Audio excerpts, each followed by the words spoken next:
Olá, começa agora o Univasf Debate. O consumismo é uma das características mais marcantes da sociedade atual.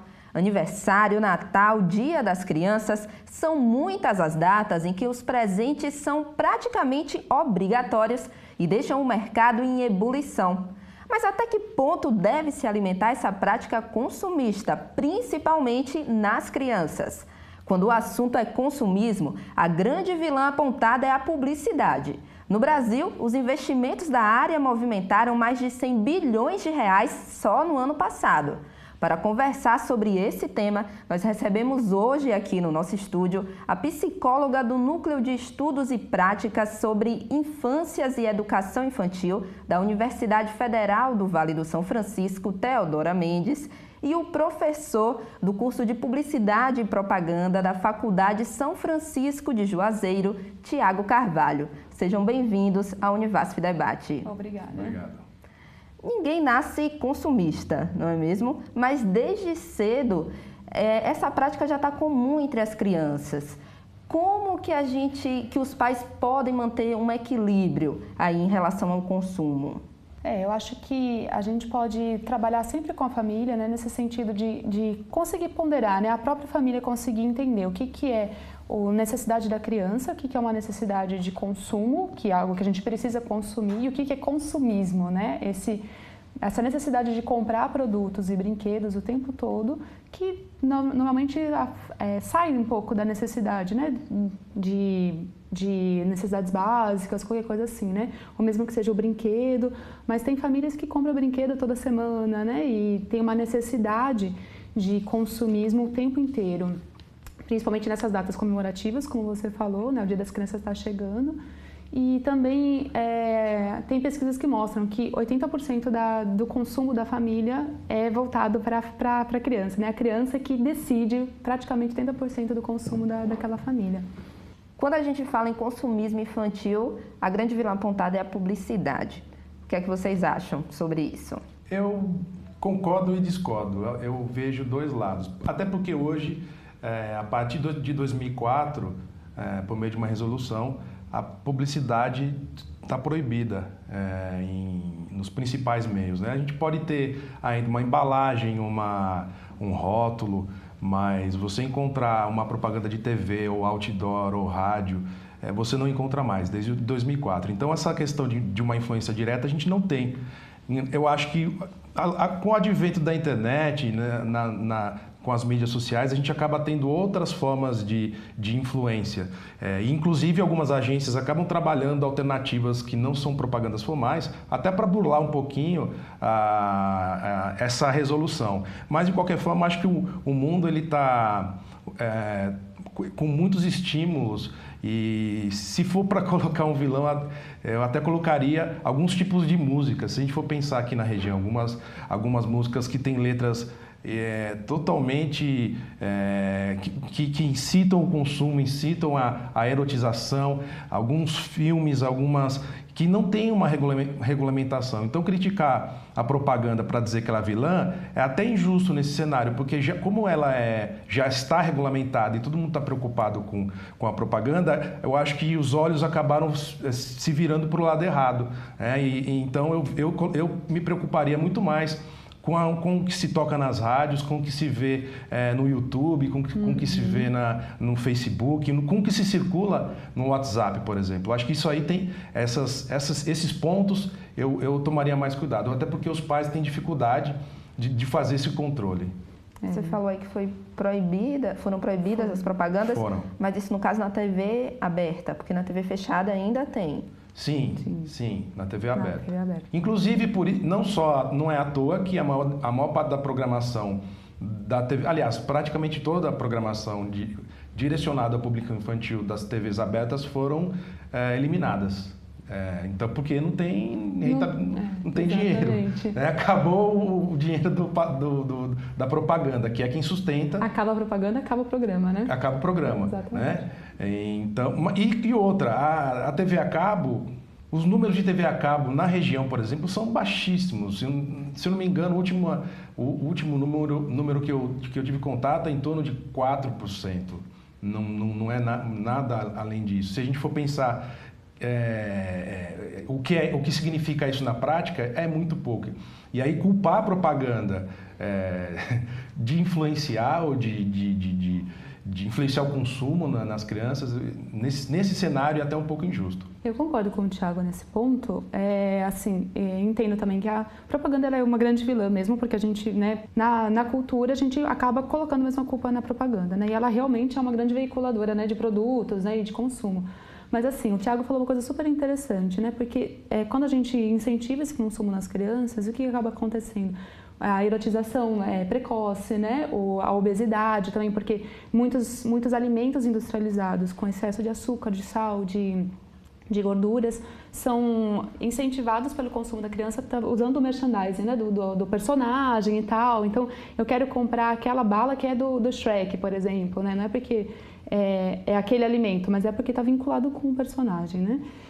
Só que tudo isso também, a gente não tem política pública que incentive as outras, a contrapartida, né? Então, as crianças acabam ficando muito tempo na televisão, acabam ficando muito tempo em consumo de produtos celular, esses aparelhos eletrônicos, mas assim, na nossa cidade a gente tem espaços públicos onde as crianças podem brincar, né? Então, assim, é uma grande contrapartida desse consumismo vinculado pelas mídias. É importante que a gente incentive as crianças a usar a brincadeira em outros espaços, né? Então, assim, será que o parque é um lugar acessível para as crianças? Será que tem brincadeiras que a gente possa fazer na rua? Será que a própria escola incentiva outros tipos de brincadeira? Muitas vezes você chega na escola e tem lá os personagens de desenho, né? Essa propaganda também vinculada dentro das escolas, que também está proibido, mas também acaba usando, né? Talvez essa propaganda ela não esteja em um momento que está se reinventando, porque ela não deixou de existir, né? Talvez a gente não tenha esse modelo clássico como a gente tem na nossa cabeça da TV nos anos 90, 2000, que ela era muito presente. Muito. Mas esteja em outros espaços, porque os produtos continuam, tanto o audiovisual como os brinquedos, então tem alguma forma de veicular isso. Mas na lógica da propaganda, o marketing funciona com uma lógica muito simples. Você proporciona satisfação para o seu cliente, para o seu público, e em troca ele te proporciona lucro. Essa é a lógica básica de uma estratégia de marketing. Então, qualquer produto, qualquer empresa, qualquer marca tem essa lógica. E quando isso envolve criança, não é diferente. Ele precisa vender satisfação para a criança. E esse é o ponto. Até porque existem produtos bons. Tem que se entender que não é uma questão só a propaganda é ruim, a propaganda é necessária, porque senão não existiriam produtos para criança. De fato, a categoria criança, na história, foi inventada pela propaganda. Não existia roupa para criança, existia roupa. Não existia brinquedo para criança, existia, né? Então, a própria propaganda desenvolveu isso, evidentemente, com uma intenção, mas a intenção não é sempre ruim. Então, isso tem que ser levado em consideração, né? E outra, existe uma regulamentação muito forte, coisa que não existe em outras áreas, em outros meios. Então, eu insisto nesse ponto, que a propaganda pode sim, quando não regulamentada, quando não bem estruturada, influenciar o consumismo, mas e eu vejo até os produtos, talvez, abrindo até um pouco aqui a reflexão, que não seja a propaganda, mas sim as empresas, a indústria. Como é que você pode permitir que se exista uma Coca-Cola ou uma indústria de refrigerante? Já que é comprovado que o refrigerante é muito ruim, é muito maléfico, ele é quase um veneno, principalmente para a criança. Então, eu trocaria a discussão para que a gente discutisse a indústria alimentícia, por exemplo. Porque se existe um produto legalizado, uma marca que vende um produto como Coca-Cola, como... o próprio salgadinho. O próprio salgadinho, né? Ele vai precisar fazer propaganda para entregar satisfação. E o produto já foi feito com essa lógica. Então, talvez seria o caso de regulamentar melhor as indústrias e a aprovação de produtos com destino, produtos para as crianças. Porque a criança é um público muito frágil, né? Assim, acaba sendo até um comprometimento ético, né? De fazer essa propaganda tão intensa com a criança para manipular, né? Porque consegue manipular. Então, é um público frágil e acaba trazendo essa demanda para a família. E acho que assim, a ampliação da discussão também pode ser como um todo, né? Porque é o consumismo infantil que reflete um consumismo da nossa sociedade, né? Então, assim, se a gente for ver os nichos de mercado, né? Então, assim, a gente agora está perto do Dia das Crianças, então o mercado movimentando em relação a isso, aos brinquedos e eletrônicos para as crianças, mas se a gente pensar, quem vai casar, por exemplo, a indústria em volta do casamento, né? Quem vai ser mãe, por exemplo, a indústria em volta da maternidade, né? Então, assim, tudo, na verdade, todo o evento de uma família, do ser humano, está envolvido com um nicho de mercado que incentiva um consumo dali, né? Então, assim, não dá para você ser mãe sem ter a mala da maternidade que custa quase R$300, né? Então, assim, são apropriados quando não são criados, exato, né? Exato. Pela publicidade, que existem datas que foram criadas. O Tiago falou que a publicidade ela é necessária. E em 2014, o Conselho Nacional dos Direitos da Criança e do Adolescente recomendou que toda publicidade direcionada ao público infantil fosse considerada abusiva. Então, se realmente fossem extintas essas publicidades, né, para a criança, a publicidade para a criança, o modelo de negócio teria que ser mudado. O que é que vocês acham sobre isso? Seria necessário acabar a publicidade direcionada para a criança? Eu acho incoerente, no mínimo. De novo, se é possível você criar todos esses produtos que seriam ruins, tem dois lados, evidente, né? Tem quando você incentiva, na história da propaganda, existem várias peças que, eu vou citar algumas. A Coca-Cola, ela vendia Coca-Cola para criança e tinha a imagem de um bebê tomando uma Coca-Cola, né? Isso é abusivo. Então, o controle tem que existir nesse caso. Eu não sou contra. Aquela famosa propaganda do chocolate batom. Compre batom, compre batom. Aquela da tesoura, eu tenho, você não tem. Então, esse tipo de abordagem é uma abordagem adulta que não leva o contexto da criança e pode sim, de fato, levar e prejudicar. E incentivar um consumismo desnecessário. Eu acho que esse é o ponto que é ruim. Agora, a propaganda não tem a função de estimular o consumo só, vamos dizer assim. Claro que a empresa quer vender mais. O consumo sim, mas não o consumismo. Exato, né? Consumo, exato. Não consumismo. O consumismo ele é muito mais do que só o consumo. Se a pessoa ela podia comprar um sanduíche. Ok? Eu vendia, meu sanduíche é gostoso, ele é uma delícia.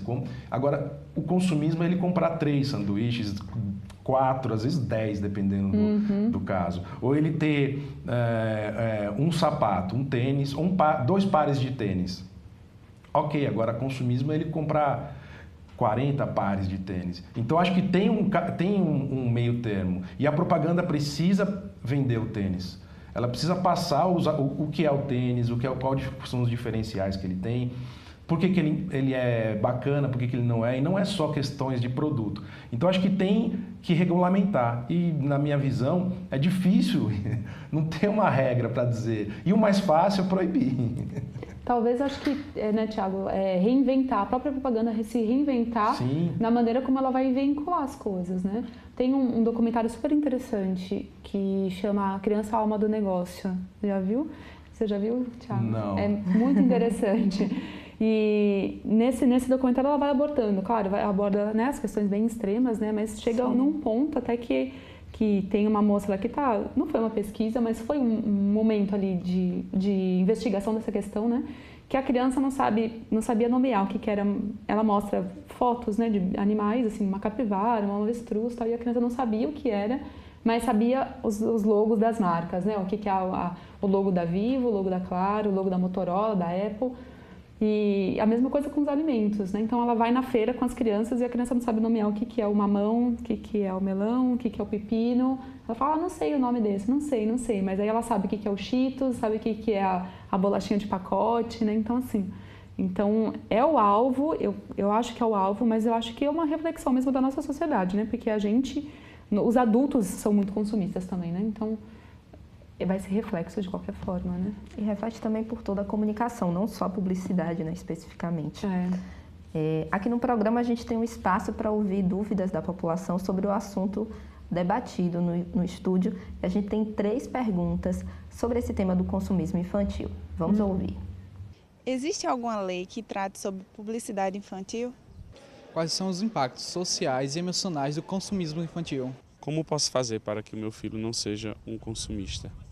Nós escutamos aí as enquetes e a primeira pergunta foi em relação à legislação. Se existe alguma lei que trate sobre a publicidade infantil? Existem várias leis, inclusive o próprio Código de Defesa do Consumidor prevê punições para quem abusar, se você fizer uma propaganda abusiva. Mais recentemente tem uma resolução de 2004 que proíbe definitivamente, na verdade, não definitivamente, mas ela está válida até hoje. Então, de 2004 até hoje, não se pode mais veicular propaganda infantil para crianças em TV, rádio, revista, jornal, outdoor.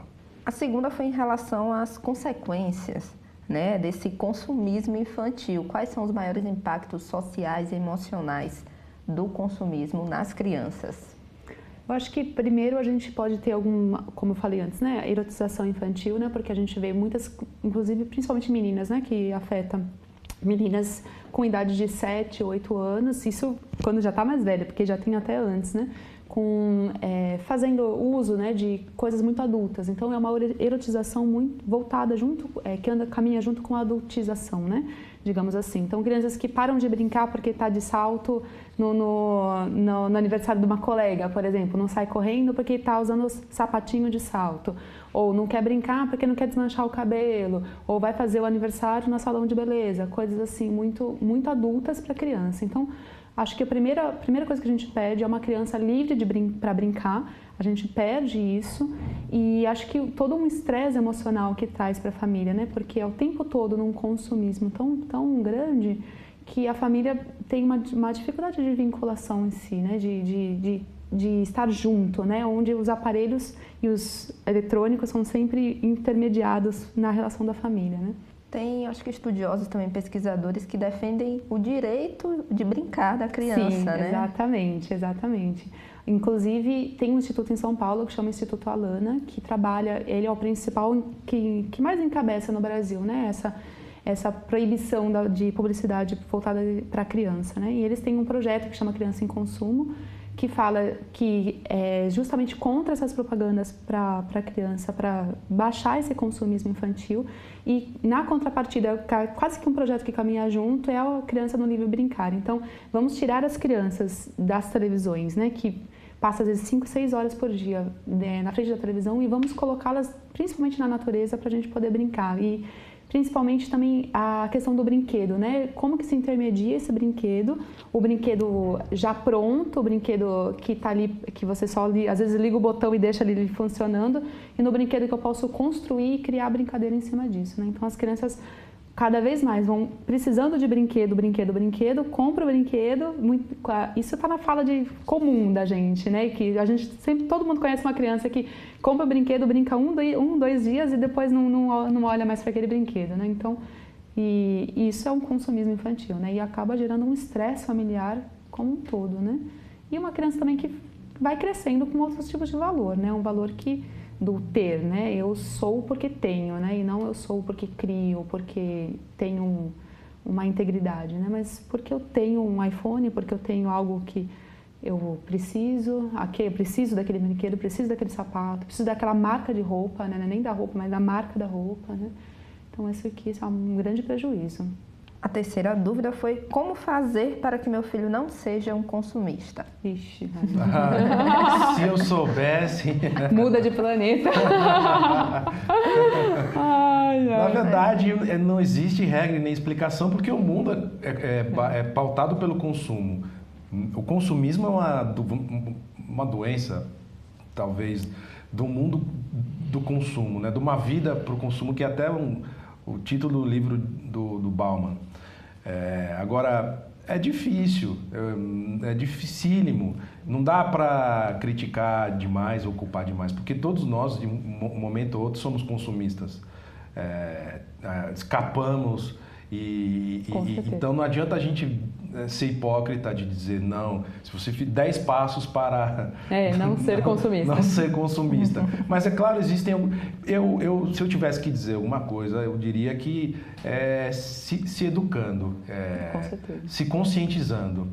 Acho que a educação e a conscientização dos pais, principalmente, e em conjunto com os filhos, é o único caminho que a gente tem de minimizar, vamos dizer, esse consumismo. Porque a gente não vai conseguir blindar, não vai conseguir escapar, porque o mundo é do consumo. Sem dúvida, concordo plenamente. Porque se a gente se autorregula, né, nós enquanto adultos, a gente consegue regular também a educação dos filhos, das crianças, né, ou o professor que trabalha numa escola, né, conseguir incentivar outros tipos de hábito, né. Então acho que assim, até quando a gente fala, né, as pessoas que pregam a vida minimalista e tal, mas assim, a gente repensar mesmo, né? Será que a gente precisa consumir isso, né? Será que tem a necessidade disso? Será que eu não tenho alternativas? Eu acho que só se conscientizando. Se a gente se conscientiza, a gente tem escolhas, né?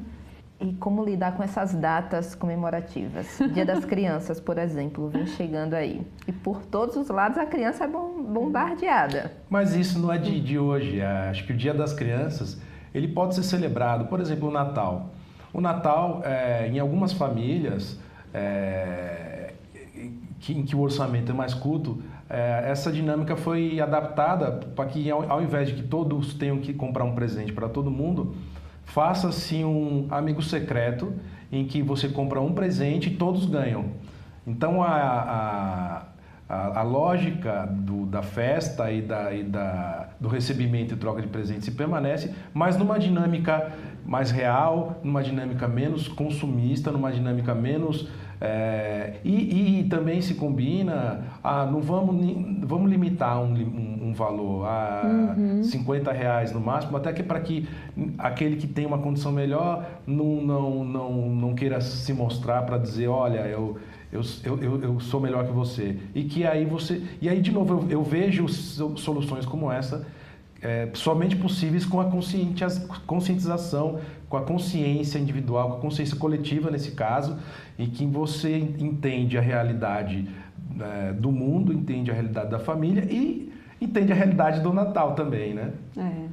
Eu proporia alternativas também assim em relação a passeios, né? Ao invés de comprar um produto, por que não fazer um passeio com a criança, né? Vamos tirar um dia para ficar junto, vamos tirar um dia para talvez ir para o parque ou fazer algum outro passeio de barco, qualquer coisa assim, né? É tão difícil né, hoje em dia. Exatamente. Se não levar o celular, então melhor ainda. Sim, com certeza. Passeios e também tem muitos lugares no Brasil, grupos principalmente a partir de grupos de pais, de mães, né, que começaram a incentivar a feira de troca de brinquedo. Então, para o Dia das Crianças, tem algumas cidades no país que promovem essas feiras, que divulgam em redes sociais, e aí as crianças levam aquele brinquedo, um brinquedo em bom estado, e promove uma troca entre eles, né? Então, incentiva primeiro a se relacionar com outras crianças. Outra, usar os brinquedos coletivamente também, que a gente pode brincar junto. E também olhar para aquele brinquedo que talvez você não esteja mais usando, que está em bom estado. E aí, você? Qual que você pode trocar comigo? Vamos trocar? Talvez isso gere mais interesse também com as crianças. Isso também é uma alternativa bem bacana. Tiago, mesmo que a publicidade ela não seja direcionada para o público infantil, a opinião da criança ela também é levada em conta nos mais diversos produtos, porque... prevalece aquela lógica de que a criança vai interferir ali na decisão dos pais, principalmente? Com certeza, não tenha dúvida disso. Existem pesquisas, inclusive, que, se eu não me engano, em torno de 80% a influência das crianças no consumo de tudo, não só no consumo na feira. Eu quero... Filho, e é isso, quando você vai... Filho, você quer o quê? Eu quero ovo, eu adoro ovo, frango. Ele praticamente vai fazendo quer um Danone? Quero. E o pai, por vezes, deixa de tomar aquela cerveja que ele gostaria e fala, não, vou comprar um Danoninho para ele, vou comprar um brinquedinho às vezes, um doce. E aí é nessa lógica que o que eu havia comentado há pouco, da educação e da conscientização, seria diferencial. Porque se o pai entende e fala, não, se eu colocar na feira tudo que ele quer, ele vai engordar. Né? Eu coloco um monte de doce, porque criança adora doce. Eu coloco açúcar, eu coloco gordura. Então, deve haver um controle. Né? Criança não tem direito nesse sentido. Ele tem, evidente, seus direitos, mas a criança tem que receber ordem. A criança tem que ser controlada. Ela não tem distinção de isso me engorda ou não, e o que isso pode trazer para um futuro. Então, o pai tem um papel muito importante nesse controle, porque se depender não, na realidade a criança ajuda inclusive para escolher cor de casa, localização, o quarto, não, é porque meus amigos moram aqui, escola, né? Se a gente for fazer uma lista aqui, por isso que chega perto de 80%, né? Ela influencia demais. Nosso programa está chegando ao fim e eu deixo espaço para vocês fazerem as considerações finais. Queria agradecer a oportunidade. Eu acho que é um tema importantíssimo da gente debater, da gente conversar, super atual, né? A gente passa por um momento de transformação cultural mesmo, de hábitos novos, em que as crianças e os adultos estão doentes, consumindo alimentos ultraprocessados.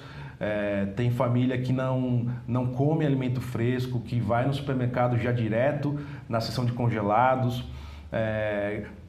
Pais que oferecem tudo que os filhos querem, que não tem controle algum, que quando querem controlar, dão presente, quando querem controlar, e aí eles acabam, né, nesse sentido, influenciando demais no consumo da criança, e a criança é o consumidor de amanhã, a criança é o adulto de amanhã. É por isso que a criança ela é frágil nesse elo, porque se ela se acostuma a consumir demais quando criança e não tem essa conscientização, quando ela se tornar adulta, ela vai ser um consumista formado, né? Ela se formou no consumo, ela se formou entendendo que ela pode comer 3 chocolates e que está tudo bem. Agora, quando ela ficar adulta, ela não vai querer comer um chocolate só, ela vai querer comer 3 ou 4.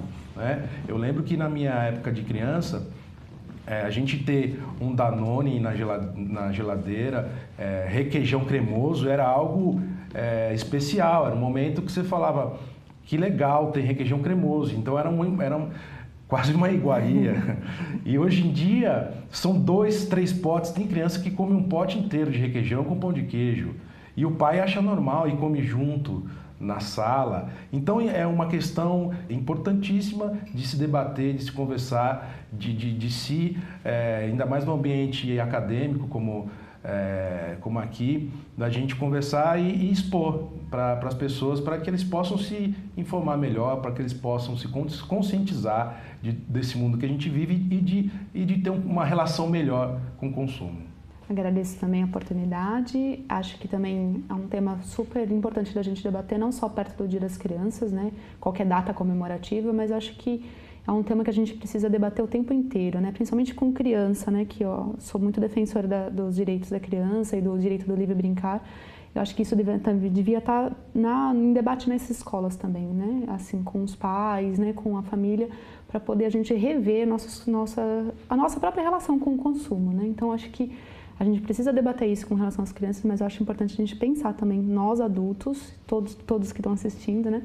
Repensar a sua relação com o consumo, né? Então, será que eu realmente preciso disso? Será que eu estou querendo comprar isso só porque eu preciso comprar ou porque eu estou precisando de algo, né? Então, assim, eu acho que é uma relação importante que a gente precisa repensar e eu acho que isso faz toda a diferença na relação com as crianças, porque vai aprender a se relacionar com os humanos, né? E não enquanto humanos, e não enquanto produto, né? Um produto intermediando tudo isso, ou dinheiro intermediando tudo isso, né?